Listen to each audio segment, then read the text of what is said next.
Je pense que souvent, les choses qui évoluent dans la société, au sens dans la cité, sont souvent impulsées quand même par l'entreprise. Il faut faire bouger les choses, et si les choses ne bougent pas par en haut, il faut que ça vienne de l'entreprise. Et oui, l'entreprise elle a clairement un rôle sociétal à jouer. KS Group, nous sommes une entreprise familiale de bâtiments, de construction. On est aujourd'hui pas loin de 400 collaborateurs. On trouve des chargés de mission handicap dans les entreprises qui ont plutôt 1000, 1500 salariés. Les dirigeants de KS Group ont fait ce choix-là de porter cette valeur-là comme un pilier central de la structure. On n'est pas loin de 10% de personnes en situation de handicap. Donc effectivement, on n'arrive pas loin des 40 personnes. Quand je suis arrivée chez KS Group, on avait 4 personnes identifiées avec une reconnaissance travailleur handicapé.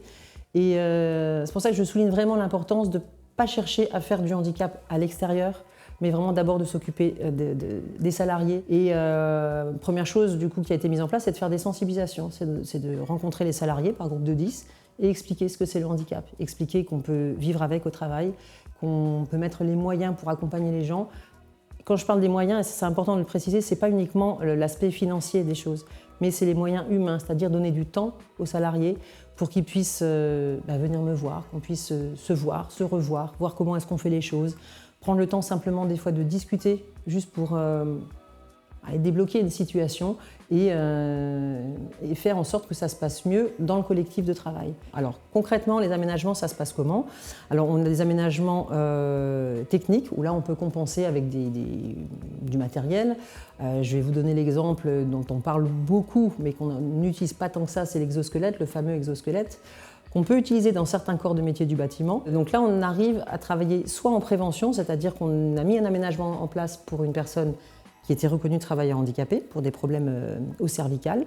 Et finalement, les autres collègues ont dit « mais c'est très bien cet aménagement, on aimerait bien tous pouvoir en bénéficier en prévention du risque ».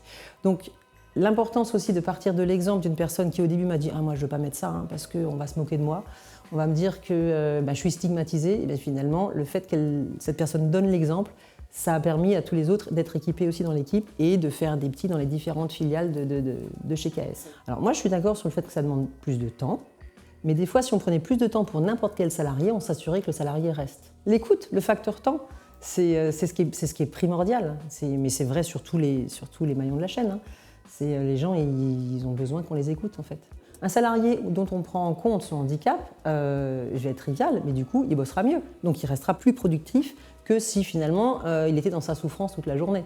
Ça a été une grande cause, ça a été porté, et puis effectivement, on est moins sur cet axe social handicap aujourd'hui, donc forcément, on a l'impression que c'est moins porté. Alors, moi, je trouve quand même qu'on en parle plus qu'on en parlait il y a 10 ans. Un peu plus au quotidien, sur tous les petits programmes courts qui sont diffusés à la télé, sur les réseaux ça communique plus quand même, les documentaires, il y a plus de documentaires qui sortent quand même à des heures de grande écoute, donc de manière générale on en parle plus. Est-ce qu'on agit plus? Il y a encore un petit delta, ouais.